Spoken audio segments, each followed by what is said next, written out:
તો રાજ્યમાં ફરી એક વખત આંદોલનના એંધાણ મંડાઈ રહ્યા છે। છેલ્લા કેટલાય દિવસોથી રાજ્યમાં ફોરેસ્ટ ગાર્ડની ભરતીને લઈ અન્ય ઉમેદવારો મેદાને ઉતર્યા છે। ગાંધીનગર ખાતે ફોરેસ્ટના વિદ્યાર્થીઓ છેલ્લા 3 દિવસથી વિવિધ માંગો સાથે આંદોલન કરી રહ્યા છે।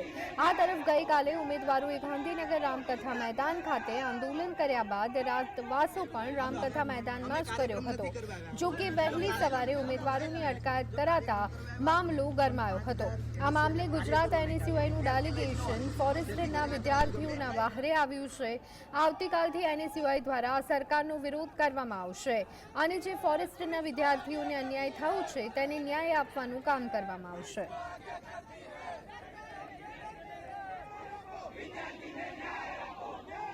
આજે ગુજરાત એનએસયુઆઈનું એક ડેલિગેશન એ વિદ્યાર્થીઓને મળવા પહોંચ્યું હતું અને વિદ્યાર્થીઓની વેદના સાંભળી અને વિદ્યાર્થીઓની જે માંગણીઓ છે એને લઈ અને વિધાનસભાના ગેટ ઉપર જ્યારે બેઠા હતા આંદોલન કરવા માટે, ત્યારે પોલીસ દ્વારા અમાનવીય વર્તન કરી અને વિદ્યાર્થીઓ જોડે ખૂબ જ ગેરવર્તન કરી અને આંદોલન દબાવવાનો પ્રયત્ન થઈ રહ્યો છે। પણ ગુજરાત એનએસયુઆઈના પ્રદેશ પ્રમુખ વતી અને સમગ્ર ગુજરાત એનએસયુઆઈની ટીમ વતી હું આ વિદ્યાર્થીને કહું છું કે સમગ્ર ગુજરાત એનએસયુઆઈ તમારી જોડે છે અને આવતીકાલથી સમગ્ર ગુજરાતમાં એનએસયુઆઈ આ સરકારનો વિરોધ કરશે અને જે ફોરેસ્ટરના વિદ્યાર્થીઓને અન્યાય થયો છે એને ન્યાય અપાવવાનું